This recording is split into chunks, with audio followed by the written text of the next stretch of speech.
Merci, servant de Dieu. Je, je vous remercie pour l'invitation. Ok, non, c'est moi. Et je vais pouvoir répondre à votre question. Pourquoi les enfants sont rebelles envers les parents? Ça dépend. Ouais. Ça dépend. Parce qu'il y a des parents qui ne comprennent jamais l'attitude de leurs enfants. Oui. Vous savez, quand tu as un enfant, Oui. tu peux faire plusieurs enfants et il y a un qui peut être rebelle. Il y a un qui n'écoute pas.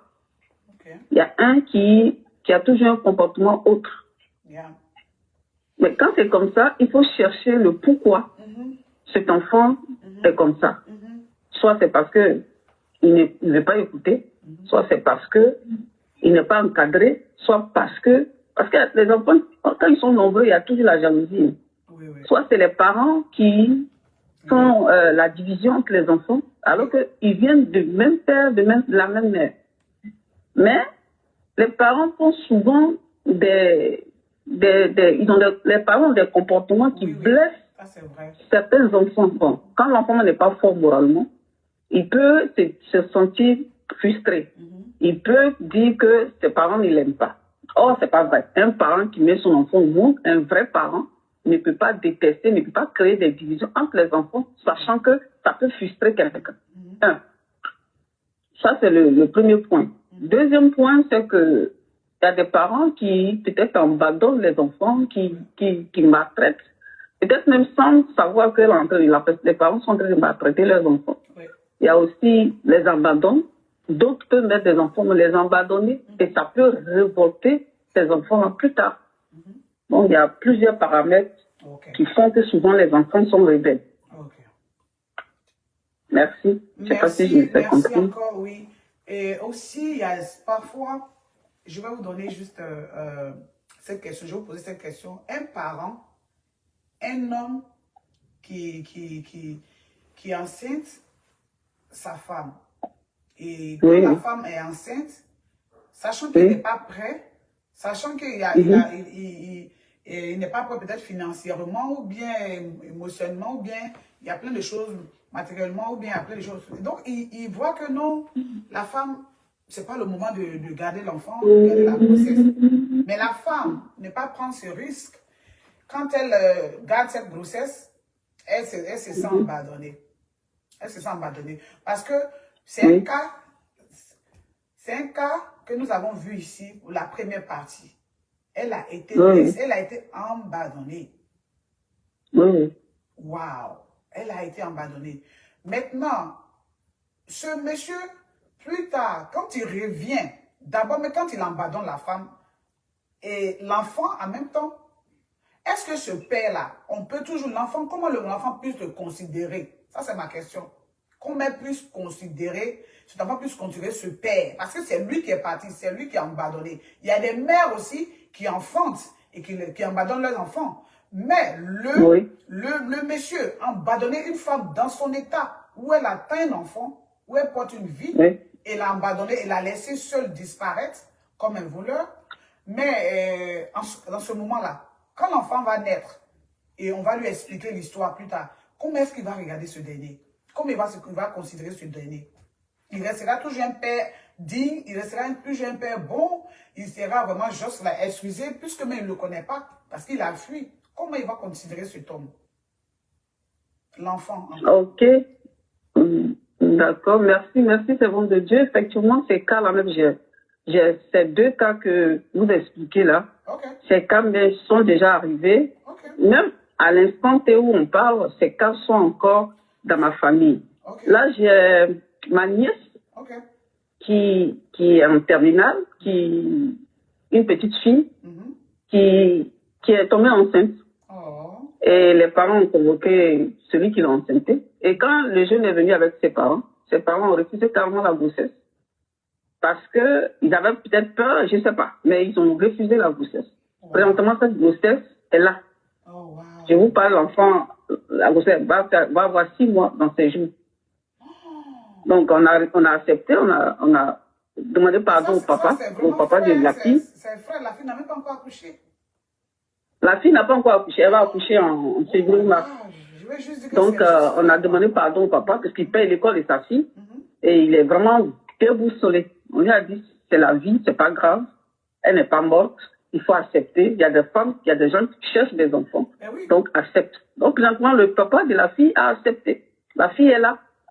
Mais ce dernier, dans 20 ans, quand il va revenir, et puis je sais qu'il va revenir, quelle sera la réaction de cet enfant et aussi de la femme? L'enfant, ils vont lui expliquer. Et voilà, j'étais enceinte, la maman lui a expliqué, j'étais enceinte, mais ton papa m'a abandonné. C'est pas facile quand par même, j'ai même le cas encore ici. Ma petite sœur Angèle, son enfant qu'elle a, Noah, que vous avez vu quand vous étiez là. Il est trop mignon. C'est pareil. L'enfant est son père en Suisse. Mais au départ, il était d'accord, c'est son enfant. Mais après, parce qu'il a marié une femme qui n'a pas d'enfant, la femme a voulu se suicider parce qu'elle a appris que le monsieur a un enfant en France. Donc, au lieu que la femme meurt, il s'est retiré. Elle avec son enfant, elle élève son enfant. L'enfant a déjà parlé avec le père. Donc, demain, lui étant en train de chercher qui est footballeur, qui veut devenir footballeur, demain, quand ce père va se présenter, dans ces deux cas, il y aura un problème. Et puis ça aussi, ça dépend de la mère. Si la mère ne veut pas même que l'enfant coopère avec le père, l'enfant ne pourra pas. Mais comme l'enfant va toujours demander son père, parce que quelle que soit la situation, l'enfant verra les autres papas, et l'enfant va demander son père. Tu vas expliquer. Si l'enfant est bon, ça tout dépend de la mère. Tout dépend de la mère. Si la mère dit à l'enfant, effectivement, ton papa t'a abandonné, mais c'est ton père. C'est pas ma volonté, mais c'est ton père. Il faut lui pardonner. L'enfant va comprendre. Si l'enfant aussi a son caractère qui est difficile, il peut dire, je n'ai pas de père. C'est toi que je connais, c'est toi qui es mon père. Le père, là, je ne le connais pas. C'est comme j'ai un ami français, quand j'étais à Abidjan, il a été adopté par une famille française. Il avait 6 mois. Et longtemps après, on lui a dit qu'il a été adopté. Mais des années après, il est devenu majeur. Sa mère qui l'avait abandonné est revenue. Il a refusé catégoriquement. Il dit qu'il ne connaît pas cette dame. Parce que il ne la connaît. Il n'a même plus parler avec elle. Donc, il y a même les parents qui l'ont dit non, il dit non, c'est non, je ne la connais pas. Et c'est resté comme ça. Donc, ça dépend de comment la maman va procéder, comment elle va expliquer à ses enfants, à cet enfant-là que il faut lui pardonner la faute.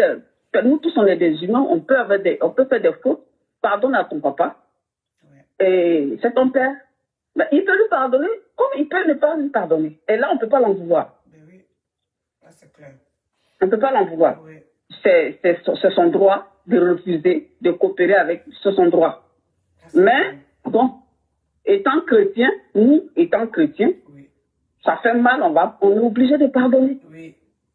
Voilà. Si c'est le côté chrétien, on est obligé de pardonner. Parce que Dieu m'a dit, pardonne, afin que nous aussi, nous soyons pardonnés. Donc, tu vas inculquer à ton enfant de pardonner à ce monsieur.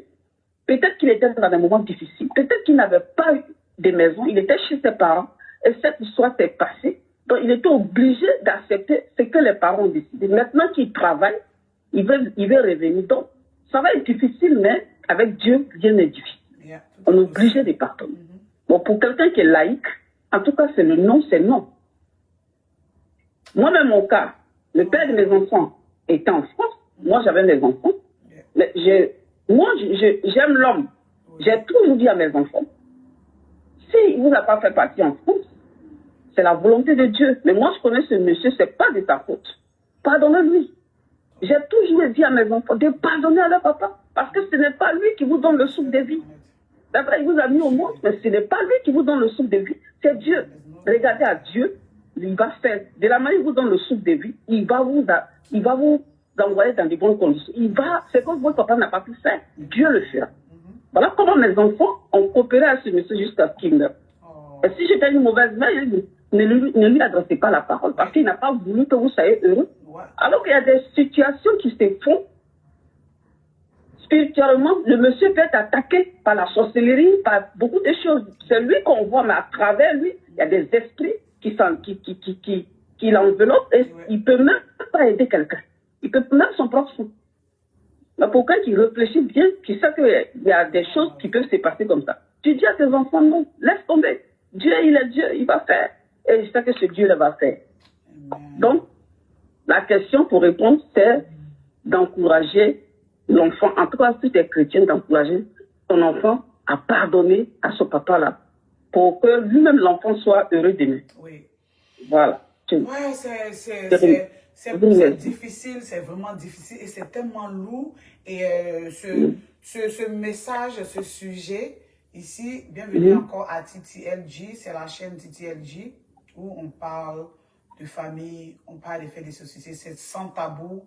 Oui, on est là pour s'exprimer, pour parler aux familles. Oui, il y a des choses cachées, il y a des parents qui en meurent, qui en souffrent, qui gardent ces rancœurs-là. Et demain, ils partent, ils meurent, sans même parler, sans se réconcilier avec leurs enfants.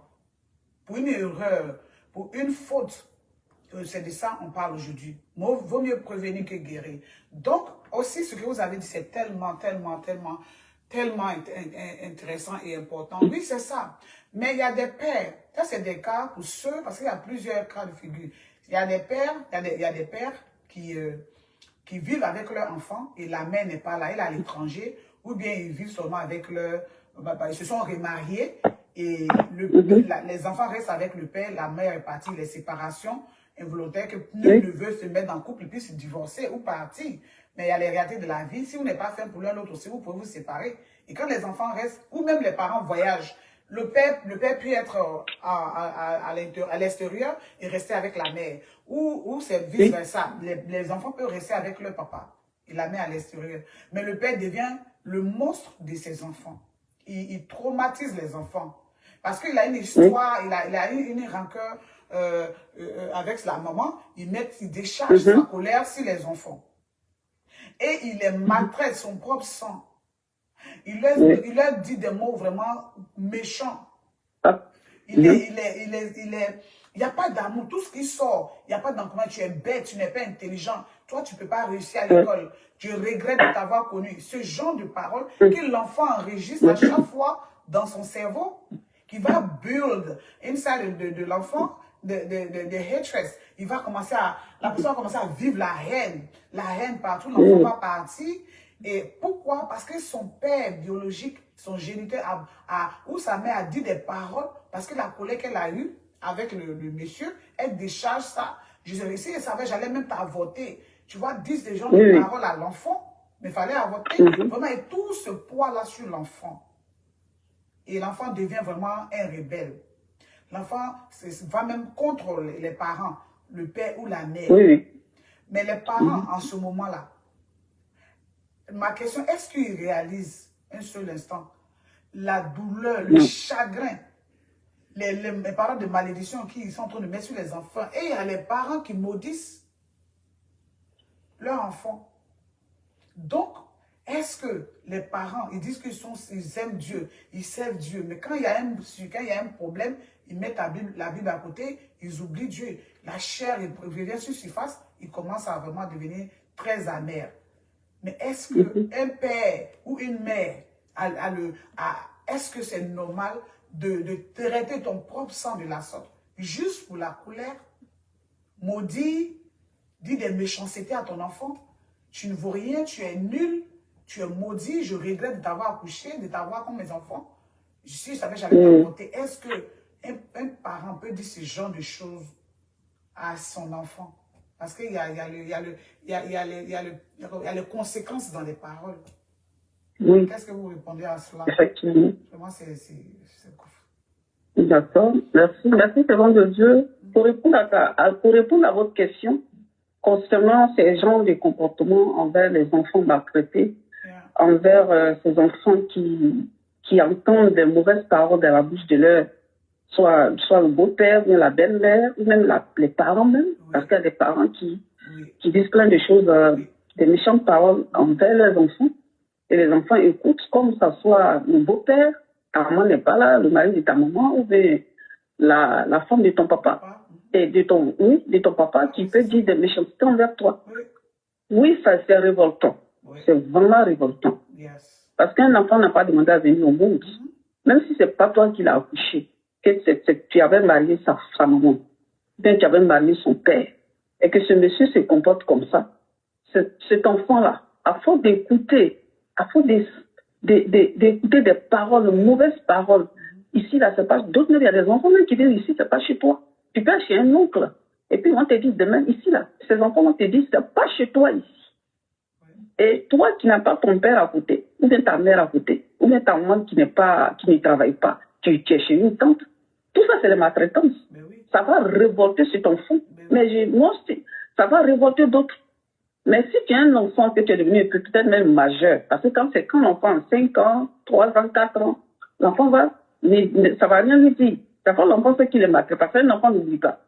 Et quand l'enfant aura 10 ans, 11 ans, 12 ans, et que tu répètes ces paroles, ces méchantes paroles envers cet enfant, l'enfant va se révolter. L'enfant saura que, effectivement, c'est pas sa mère. Si c'est ma mère, ne peut pas me traiter comme ça. Moi, mon père ne peut pas me traiter comme ça. Donc, l'enfant va se révolter. Et ça peut même permettre à l'enfant de sortir de ta maison, aller ailleurs. Si l'enfant n'est pas fort dans la tête, l'enfant va quitter la maison. Il préfère être dans la rue qu'un parent proche le maltraite comme ça, lui dise des méchancetés. Il y a des gens comme ça. Parce que ce n'est pas ton papa, il te maltraite. Il te maltraite. Il y a des mamans aussi qui abandonnent les enfants. Oui, j'en ai plein comme ça, qui abandonnent un enfant. Maintenant, pourquoi garder la grossesse? Même plus. Pourquoi garder la grossesse? Mais c'est même plus, ne passe plus. 9 mois. La dernière fois, je vous avais donné. Je vous avais donné un exemple. Oui, j'ai ma grande fille, là, qui a ma nièce, qui a l'enfant de ma nièce. Oui. Mais c'est une petite. Elle a déposé l'enfant, elle est partie. Mais cet enfant, demain, qui connaît ma fille comme ta maman, demain, quand il va grandir, il va avoir un problème. Tout ça, c'est pas bon, quoi. Mais oui. On n'abandonne pas son enfant, on ne maltraite pas. Même quel que soit ce qui peut arriver avec tes enfants, il faut toujours parler, communiquer. Même s'ils sont vieux, il faut toujours communiquer avec eux pour un avenir meilleur. Parce qu'il n'y a pas quelqu'un qui est parfait. Donc, si c'est la femme de ton papa qui te maltraite, c'est pas pour ça que tu vas quitter la maison, ou bien c'est pas pour ça que tu vas lui manquer aussi de respect. Mais il faut ça. Les épreuves me forgent. Pour quelqu'un qui veut réussir, les épreuves vont te forger à réussir.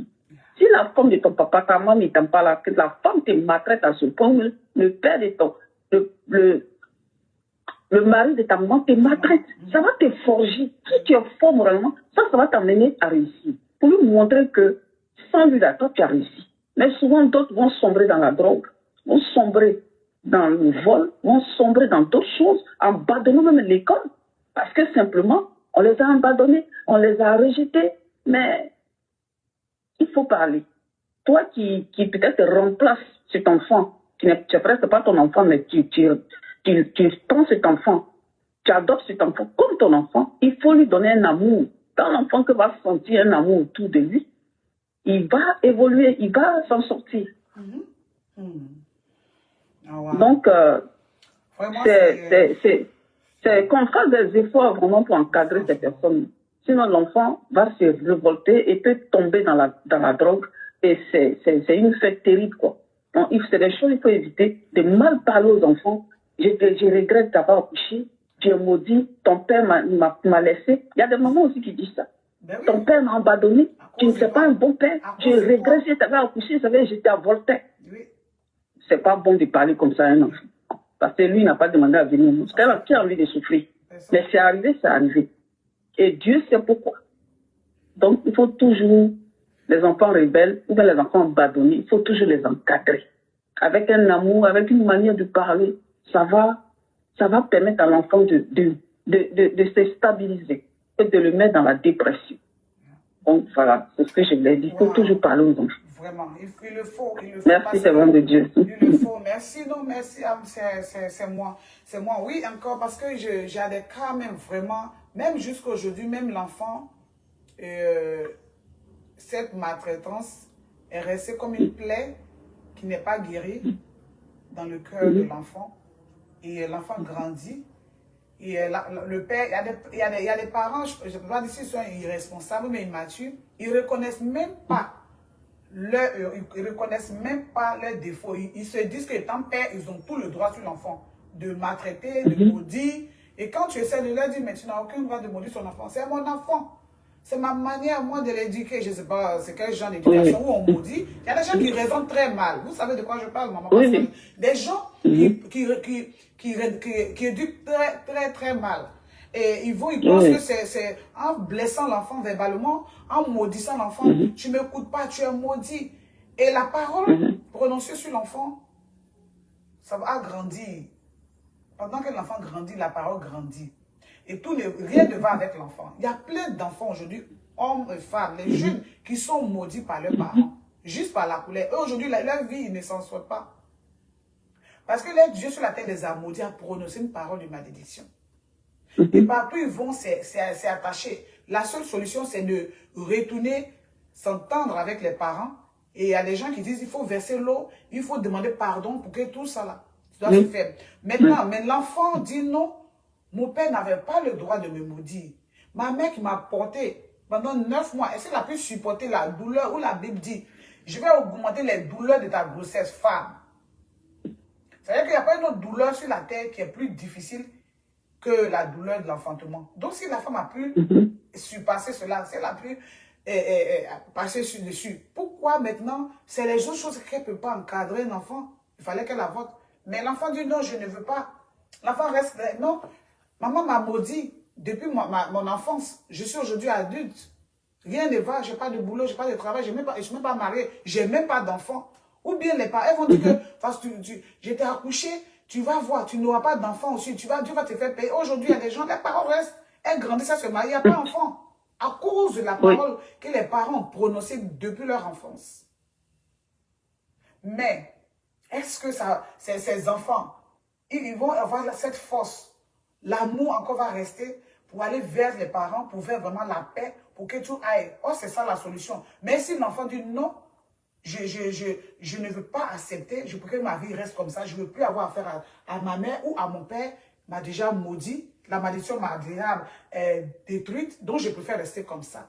Qu'est-ce qu'il faut vraiment dire aux parents qui aiment maudit, c'est-à-dire qu'ils se réveillent matin, c'est malédiction, ils vont dormir, c'est les malédictions sur leur enfant. La malédiction n'est pas une bonne chose. Qu'est-ce que vous pouvez leur dire verbalement les parents qui font des choses comme ça sur leur enfant, qui prononcent ces genres de paroles sur leur enfant? Qu'est-ce que vous pouvez dire directement aux parents? Parce qu'ils aiment bien ça, les parents. Ils aiment bien maudire. Qu'est-ce que vous pouvez leur dire sur ça?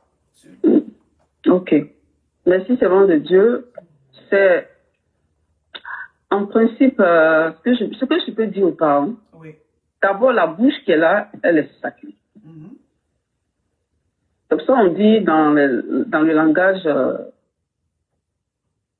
on dit ton couteau te blesse et tu le prends encore, quand ça te coupe, tu le jettes et tu le laves, tu attaches ton doigt, tu le reprends et tu viens, alors qu'il y a plusieurs couteaux, mais le couteau même qui t'a blessé, là, tu le reprends, tu viens encore découper tes oignons l'autre avec.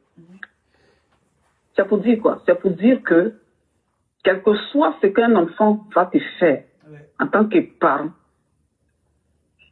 un enfant, c'est un trésor. Un enfant, c'est le cœur. On n'abandonne pas, on ne dit pas des paroles à son enfant comme ça. C'est vrai, je connais des gens qui le font. Et c'est pas bien, c'est l'ignorance. Parce que si tu es vraiment, et surtout les mères même, mais papa, maman, tout ça, la malédiction reste. Un vrai parent, quelle que soit la colère, on dit ton enfant même est sombré dans la drogue. Ça fait mal. On dit que ton enfant est devenu voleur. Ça fait très mal. On dit ton enfant même les jette le coups. Ton enfant est décessif. Ça fait mal. Mais est-ce que ça te donne le droit de maudire? Ça ne te donne pas le droit. Moi, je veux dire aux parents, quel que soit ce que vos enfants feront, n'ouvrez pas la bouche pour maudire l'enfant. Si tu l'avais fait par erreur, il faut verser l'eau sur le champ. Il faut dire à Dieu de te pardonner. Il faut annuler la malédiction sur le champ. Parce que la colère peut t'emmener à dire des choses, mais il ne faudrait pas que ça reste jusqu'à demain matin. Non, non, non, non. Parce qu'une fois la parole est sortie, elle agit. C'est comme les noms qu'on donne aux enfants, aux enfants à la naissance. C'est des noms, on peut te donner nom des mortiers, nom des pilons.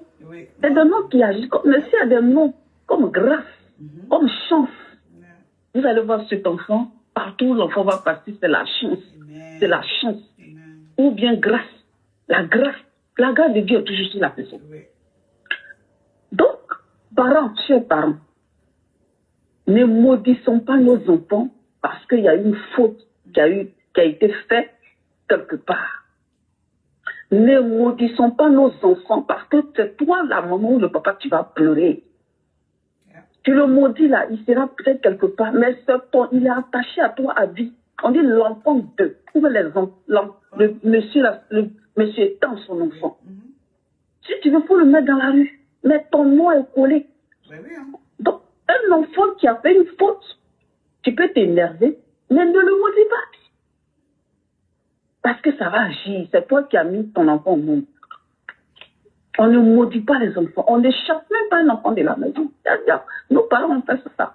Chasser les enfants. Mais ils étaient dans l'ignorance. Alors, chers parents, s'il y avait quelque chose qui s'est passé entre ton enfant et toi, ton enfant soit t'a manqué de respect, ou que ton enfant a volé, ou que ton enfant a fait une faute grave, mais ton enfant peut être en prison. Moi, j'ai mon papa qui était très sévère. Ah non. Et j'avais un petit frère guéri qui se mettait dans les histoires de groupe. Et puis, il avait fait des vols et sorties. Oh, wow.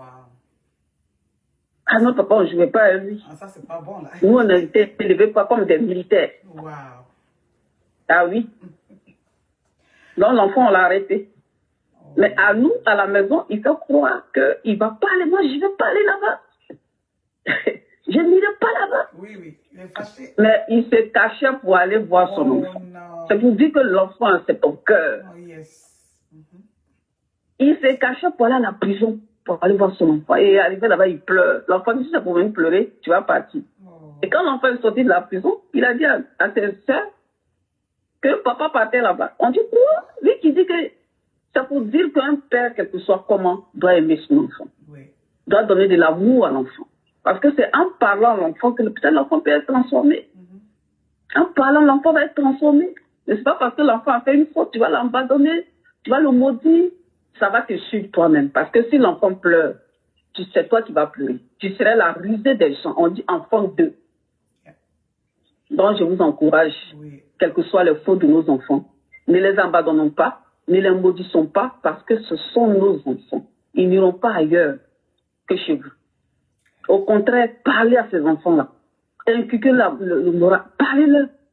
Ils vont s'incliner. Ils vont demander pardon, maman, papa. J'ai fait la faute, pardon, je ne savais pas. Parce qu'on dit, honore ton père et ta mère pour que tu sois béni. Donc l'enfant, même quand il va faire ses agissements, et qu'il va comprendre que la maman, là, qui pensait que c'était une mauvaise mère, un mauvais père, là, il lui-même va demander pardon. Donc ne maudissons pas nos enfants. Je vous remercie, madame. Maman, merci. La merci. De Dieu. Merci pour l'intervention. En tout cas, c'est tellement intéressant de la manière que vous développez, ça me fait voyager. C'est tellement intéressant et je ne me suis pas trompée sur vous d'être mon invité. Vraiment, je suis contente. Et il y a ça, mais il y a une autre question que je vais quand même poser. Oui. On parle du pardon, on est chrétien, le père a maudit, la mère a laissé son fils, son enfant. Et elle est partie, elle a abandonné et elle accepte le fils, le statut des parents change. S'il retourne vers l'enfant pour demander pardon, pour récupérer l'enfant, parce qu'ils l'ont fait peut-être qu'ils n'étaient pas chrétiens, mais du moins qu'ils sont en Christ, leur statut change. Donc quand ils vont récupérer l'enfant et que l'enfant dit non, j'ai été blessé. Je ne te connais même pas, papa. Tu m'as laissé. Aujourd'hui, tu sers Dieu. Aujourd'hui, tu as un autre statut. Aujourd'hui, tu es heureux, mais tu connais Dieu. Mais si tu ne prêches pas, mais tu as une intimité avec Dieu, tu pars à l'église. Donc, tu veux tous tes enfants. Et il y a un vide. Donc, tu reviens. Mais comme on dit, la pierre rejetée devient la principale des baptiseurs de langue. Comme la Bible dit. Oui. Et le père ou bien la mère retourne voir sa fille pour la récupérer. Mais quand l'enfant, il n'y a pas eu d'amour, l'enfant dit non, laisse-moi le temps que ça va prendre. Je ne peux pas accepter pour le moment parce que la douleur est restée là, la plaie n'est pas encore guérie. Mais les parents, quand l'enfant déjà parle comme ça, qu'est-ce qu'ils doivent faire vis-à-vis de ça pour que l'enfant revienne à la raison, pour que l'enfant leur revienne? Qu'est-ce qu'ils doivent faire? Quel rôle là, les enfants? Quand l'enfant dit non, je vais prendre le temps qu'il faut. Est-ce que là, il doit dire non, viens à la maison, ça va passer, on va prier, on va gêner, on va parler à Dieu. Il faut forcer l'enfant à revenir ou il faut laisser l'enfant digérer, guérir.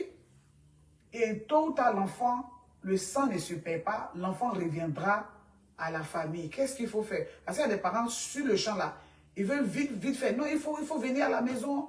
Tout le monde est là, sauf toi à l'église. C'est bizarre. Mais qu'est-ce qu'il doit faire? Il faut forcer l'enfant à venir, malgré que la plaie est là, ou il faut laisser l'enfant guérir. Et puis l'enfant venir de lui-même, parce que l'amour au-dessus de tout. Il n'y a pas un autre truc qui est plus puissant que l'amour. Donc, qu'est-ce qu'il faut faire? Soit laisser l'enfant, ou bien il faut le forcer à venir quand même, pour les yeux des gens. Qu'est-ce qu'il faut faire, selon les parents? Si l'enfant, il ne veut pas venir en ce moment, la question c'est, il faut le laisser guérir, ou il faut l'emmener à force pour rester en famille et guérir la plaie, étant chrétien aujourd'hui. Qu'est-ce qu'il faut faire? Merci, servant de Dieu. On ne peut pas forcer l'enfant. Yeah. Il ne peut pas forcer l'enfant à venir chez lui. Il ne peut pas forcer l'enfant à avoir un amour pour lui. Parce que l'enfant, c'est ce que j'ai dit tout à l'heure, l'enfant écoute plus sa mère. Parce que l'enfant pense à la souffrance que sa mère endure pour le mettre à l'école, pour l'allaiter. Il y a les couches, il y a plein de choses. Porter un enfant, ce n'est pas du jeu. Mais sa maman a bravé tout ça pour que l'enfant aujourd'hui peut-être il trouve l'enfant déjà peut-être étudiant.